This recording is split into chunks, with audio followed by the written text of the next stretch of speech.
अस्सलाम वालेकुम, मैं डॉक्टर जीएम कुरैशी। तो आज हम एक कॉमन डिजीज़ यानी मुंह के छाले, जिसे हम मेडिकल टर्म के अंदर ओरल अल्सर, माउथ अल्सर या फिर एफ्थस स्टोमाटाइटिस या एफ्थस अल्सर के नाम से जानते हैं। बाज़ औक़ात इसे कैंकर भी के नाम से भी जाना जाता है।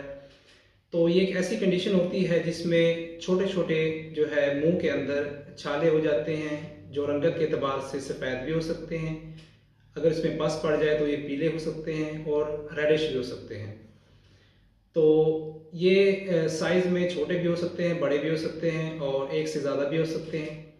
तो अगर हम इसकी जो ट्रिगर फैक्टर्स हैं, इसकी वजूहात हैं, उसकी बात करें तो उसमें सबसे पहली चीज़ जो है वो इंजरी हो सकती है।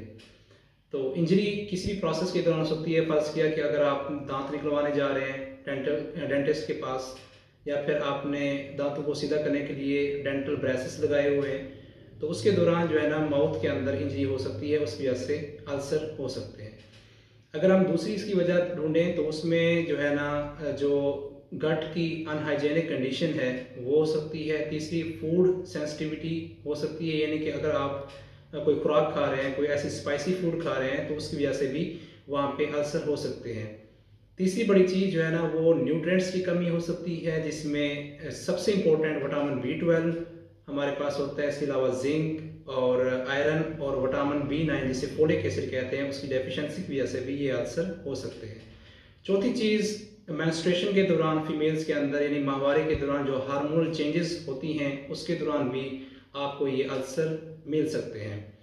और पांचवी चीज़ जो है हमारे पास जो होती है वो जो इम्पोर्टेंट है वो स्ट्रेस है, यानी कि स्ट्रेस की वजह से भी जो चेंजेस आती हैं बॉडी में, उसकी वजह से भी अल्सर हो सकते हैं। अलावा बास पेशेंट्स को मेडिसिन ख़ास तौर पे एंटीबायोटिक्स, जिसमें पेनिसिलिन के ज़्यादा इस्तेमाल की वजह से भी ओरल अल्सर हो सकते हैं। इसके अलावा अगर हम और वजूहात देखें तो उसमें हमारी जो ओरल हाइजीन है वो अगर अच्छी नहीं है, तो उसकी वजह से भी बैक्टीरियल, वायरल और इसके अलावा फंगल इन्फेक्शन का खतरा होता है, जिसकी वजह से अल्सर होते हैं। तो इसके अलावा जो एक और चीज़ हमारे पास है, जो हम टूथपेस्ट का इस्तेमाल कर रहे होते हैं, तो उसमें मोस्टली जो है सोडियम लोराइल सल्फेट होता है। ये ऐसा कंपाउंड है जिसकी वजह से जो हमारे अल्सर हैं मुंह के, उनके बनने का खतरा ज़्यादा होता है। अब अगर हम इसकी टाइप्स की बारे में बात करें तो दो किस्म की टाइप्स होती हैं। एक ट्रॉमेटिक होती है, तो ट्रॉमेटिक को हम मज़ीद 3 में डिवाइड करते हैं। एक हमारे पास मैकेनिकल होती है, जो हमने पहले बात की है, वो किसी भी इंजरी की वजह से होती है। तो दूसरी हमारे पास जो है ना थर्मल होती है, और तीसरी हमारे पास जो है ना वो बर्न होती है, यानी केमिकल की वजह से हमारे पास जो है ना वो अक्सर हो जाती है, जिसमें एसिड हो गया, अल्कली हो गया, या फिर किसी पार्ल्स की वजह से। तो दूसरे नंबर पे हमारे पास जो मेजर टाइप होती है उसे हम एफ्थस अल्सर कहते हैं।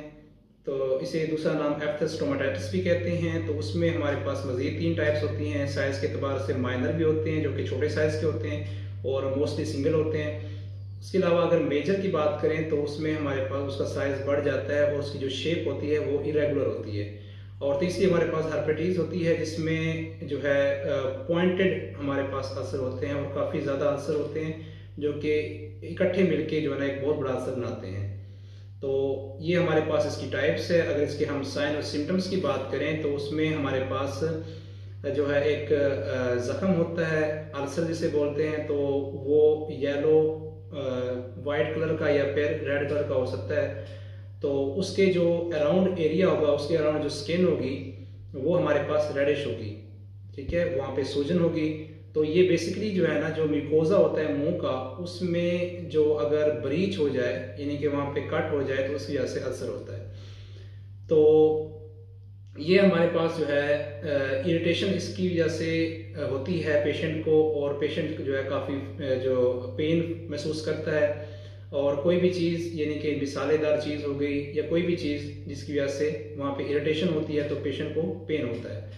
तो अगर हम इसकी ट्रीटमेंट की तरफ जाएं तो ये जो अल्सर होते हैं वैसे नॉर्मली 7 to 14 डेज़ के अंदर खुद ब खुद हील हो जाते हैं, लेकिन ये मरला जो है पेशेंट के लिए काफ़ी तकलीफ दे होता है। इसलिए पेशेंट जो है वो मेडिकल ट्रीटमेंट की तरफ जाता है। तो इसमें सबसे पहले हम जो है वो होम रेमेडीज़ की तरफ अगर बात करें तो इसमें सबसे पहले ये है कि जो रिस्क फैक्टर्स हैं इसके जो इसकी वजह बन रहे हैं उसको सबसे पहले ट्रीट किया जाए, जैसा कि इंजरी को बचाया जाए डेंटल प्रोसीजर के दौरान। उसके अलावा स्ट्रेस को कम किया जाए। उसके अलावा अगर आपको फूड से एलर्जी होती है, मिसालेदार चीज़ों से, तो आप उससे परहेज़ करें, स्पाइसी फूड से परहेज़ करें। इसके अलावा जो आप टूथपेस्ट इस्तेमाल कर रहे हैं तो कोशिश करें उसमें सोडियम लोराइल सल्फेट ना हो। और इसके अलावा जो है आप जो है अच्छी डाइट रखें और हाइड्रेशन रखें, ज़्यादा से ज़्यादा पानी पिएं, अपने मुंह की सफाई रखें। और इसके अलावा जो है ना आप अच्छा खाएं ताकि आपका मैदा ठीक हो। तो इसके अलावा आप जो है ना वहाँ पे पेन को कम करने के लिए आइस का इस्तेमाल कर सकते हैं। इसके अलावा ओवर द काउंटर जेल मिलती है जिसमें सोमो जेल हो गई, वो आप यूज़ कर सकते हैं। इसके अलावा अगर हम मेडिकल ट्रीटमेंट की तरफ जाएं तो उसमें सबसे पहले आप जो है डॉक्टर जो है उसका मुआयना करके अल्सर का वो आपको दवाई तजवीज़ करेगा, क्योंकि अल्सर के पीछे काफ़ी वजूहात हो सकती हैं। ट्यूमर भी हो सकता है, यानी रसूली भी हो सकती है, कैंसर भी हो सकता है। तो इन तमाम चीज़ों को रूल आउट करना बहुत इंपॉर्टेंट होता है। तो मेडिकल ट्रीटमेंट में सबसे पहले जो है हम कैप्सूल ओमेप्राजोल दे रहे होते हैं अकॉर्डिंग टू पेशेंट वेट और एज के मुताबिक नाश्ते से पहले। तो इसके अलावा जो है फिर हम इसमें जो इम्पोर्टेंट चीज़ है वो हम मेट्रोनिडाजोल दे रहे होते हैं टैबलेट्स 200 से 400 मिलीग्राम। वो भी हम पेशेंट की एज और वेट के मुताबिक देते हैं और वो ये जो है हम 3 टाइम्स अ डे देते हैं। इसके अलावा क्योंकि इसमें न्यूट्रिएंट्स की कमी होती है, फोलिक एसिड की, इसके अलावा विटामिन B12 की, जिंक और आयरन की, तो हम टैबलेट फोलिक एसिड भी दे रहे होते हैं। इसके अलावा हम मल्टीविटामिन भी सजेस्ट कर रहे होते हैं। इसके अलावा ओरल हाइजीन को कंट्रोल करने के लिए हम नीलस्टैटिन के ड्रॉप्स देते हैं। ओरल ड्रॉप्स मिलते हैं जो कि नीलस्टैट के नाम से हमारे पास अवेलेबल हैं। वो हम दिन में 3 बार देते हैं ताकि कोई भी फंगल इन्फेक्शन या कोई भी इन्फेक्शन ना हो। तो इसके अलावा जो है हाइड्रेशन को इम्प्रूव किया जाता है। तो ये तमाम चीज़ें अपना कर हम जो है ना ओरल अल्सर को कंट्रोल कर सकते हैं। ये काफ़ी इरिटेबल कंडीशन होती है। तो अगर आपको इस तरह के कोई अल्सर है तो अपने डॉक्टर से रजू कीजिए ताकि इसका फ़ौरन इलाज हो सके। अगर आपको ये वीडियो अच्छी लगी हो तो इसको शेयर कीजिए और अपने दोस्तों तक पहुँचाइए ताकि सबका फ़ायदा हो सके। So thank you so much.